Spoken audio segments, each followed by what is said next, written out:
Breaking news! Someone said something incredibly dumb today. I know, shocking, right? I'm Ethan Blake, and I'm here to break it down, roast it thoroughly, and deliver it straight to your screen with a smirk. From government gaffes to celebrity cry sessions, we've got a buffet of bad decisions on tonight's menu, and trust me, I'm not serving salad. So grab a drink, bring your most unfiltered opinions, and join me in turning nonsense into noise. Satire is a weapon, and baby, I just sharpened it just for tonight. Let the roasting begin. Remember that video where Bill Maher absolutely shredded Kaitlan Collins and CNN without holding back? Conservative in America, and I'm watching CNN just for the straight middle of the road. That's what I hear for 15 minutes. It's great, and then Lonely Scott. It does look, and when you see the path, it does look like tokenism. It's kind of like the same as The View. Well, it turns out Bill Maher's clash with Kaitlan Collins is far from over. These two media heavyweights have been trading shots for weeks, and honestly, it's easy to see why. Kaitlan isn't just a journalist, she plays the role of a smug, self-righteous attack dog on a mission. And that mission? Get Trump out of the White House at any cost. She won't stop. She won't rest. She won't blink. If twisting the truth, playing clueless, or acting like the ultimate moral authority gets her closer to that goal, she's all in. Think I'm exaggerating? Just wait. You'll definitely want to see this old clip that says it all. What is the most pressing question, Kaitlan, you would ask VP Harris if you had the chance? I have a lot of questions for her, but I do think I would ask about, where she stood when she was running as a candidate and for the 2020 Democratic primary and where she stands on a lot of issues now. She's criticized a lot by Republicans for reversing her positions. I think also, Donald Trump has reversed a lot of his positions from covering those. But I think I would be interested in her evolution and where her instincts are and what she learned from governing with a moderate like President Biden. To set the stage, Bill Maher asked Kaitlan Collins a straightforward question. What would she ask former Vice President Kamala Harris if given the opportunity to interview her? Simple enough, right? But somehow, Kaitlan immediately shifted the focus, straight to Donald Trump. Trump isn't just a talking point for her, it's an obsession, a default response. The man could be on the other side of the world, completely uninvolved, and she'd still manage to bring him up. Why? Because Trump is her trump card, the surefire way to stir outrage, keep her audience agitated, and fuel the anti-Trump narrative that drives her brand. But Maher saw it coming. He knew exactly what she was doing. He recognized that she wasn't interested in honest dialogue. She was setting up yet another Trump tirade disguised as journalism.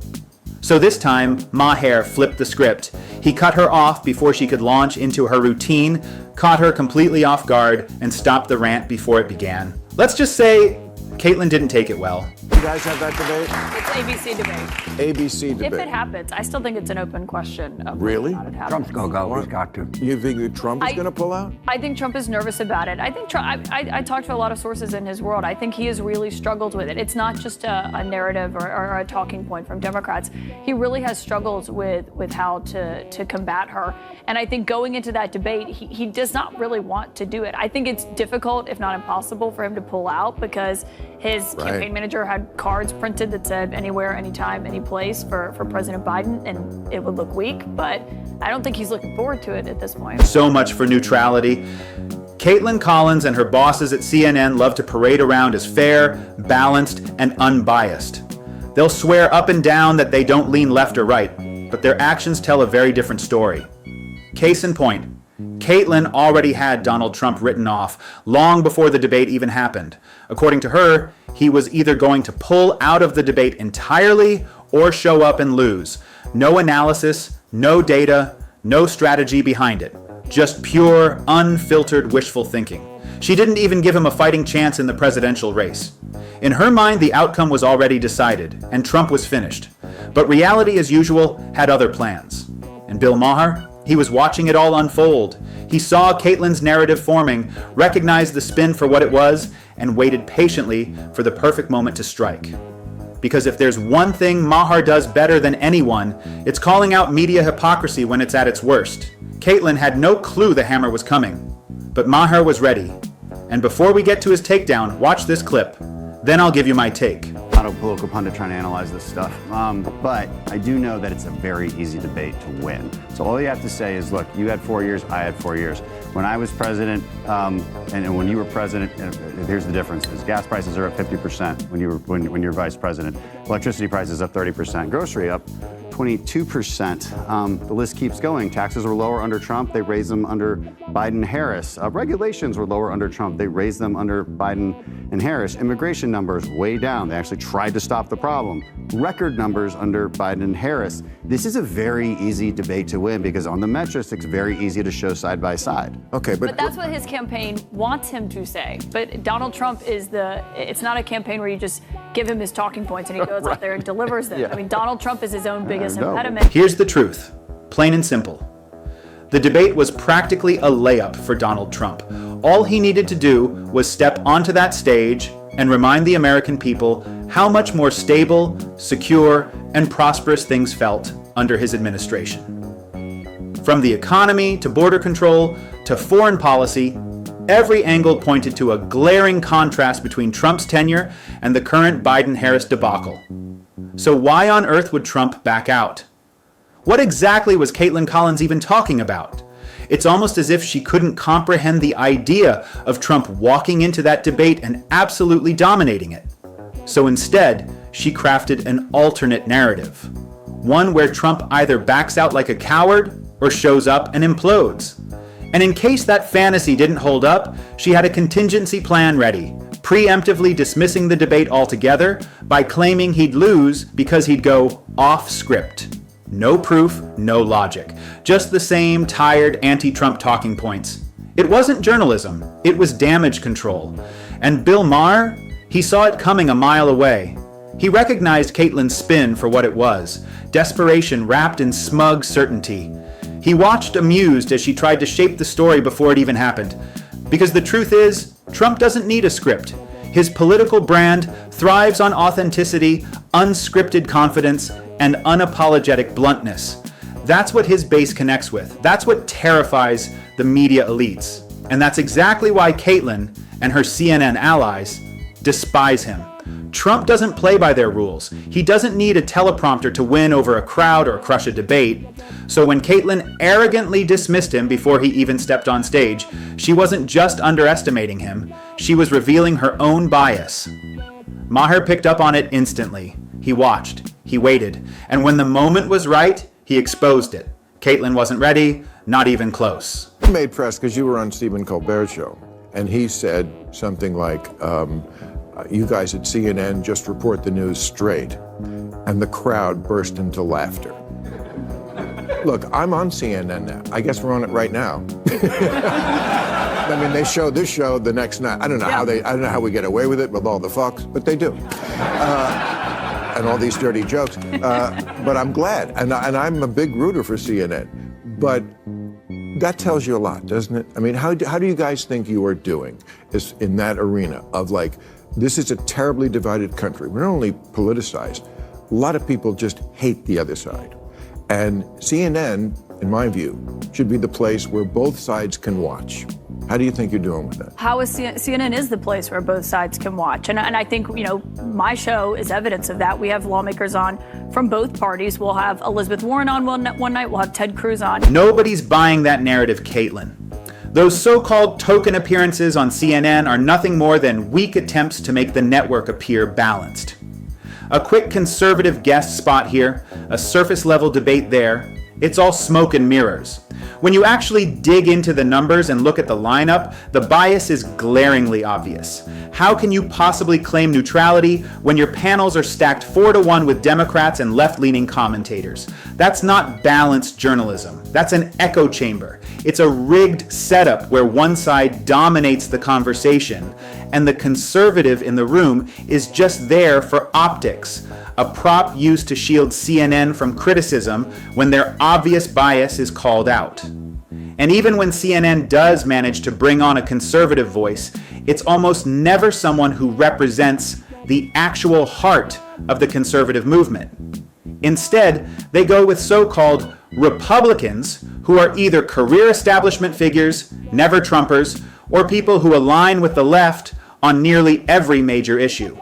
That way, CNN can check the fairness box while making sure no real dissent disrupts their preferred narrative. It's a tired trick, and viewers are catching on.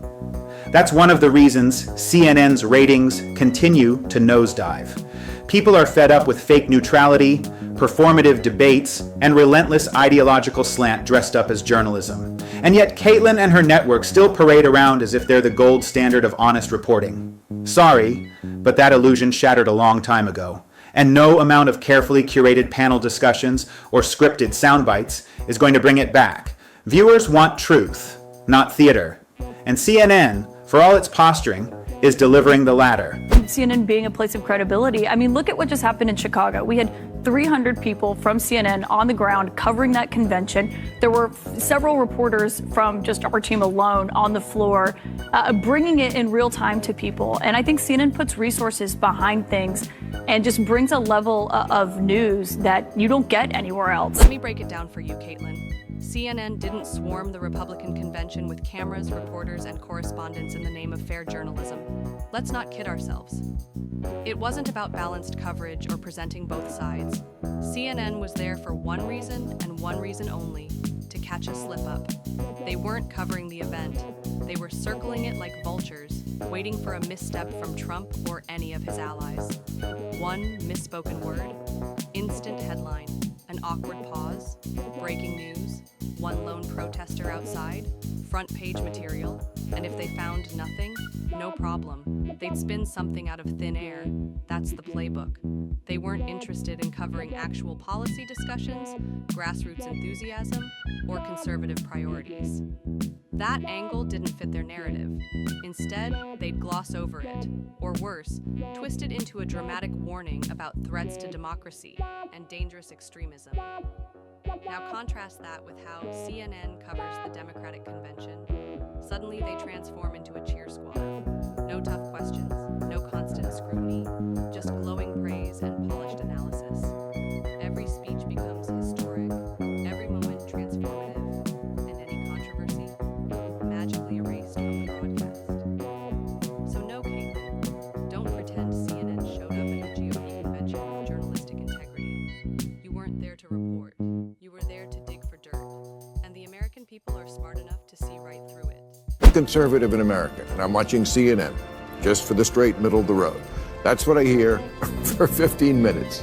It's great, and then Lonely Scott. It does look, I mean, and when you see the path, it does look like tokenism. It's kind of like the same as The View. It's like it's almost better to have nobody there, like MSNBC, than to have this. Bill Maher has never been one to hold back, and once again, he's spot on. Sometimes having no opposition voice at all is better than staging a phony version of balance, where token conservatives are paraded out, only to be interrupted, shouted down, and sidelined the moment they open their mouths. It's not debate, it's theater, a choreographed illusion of neutrality, carefully designed to check a box without ever actually challenging the dominant narrative. And yes, Maher really did just compare CNN to The View. Oof, that's rough.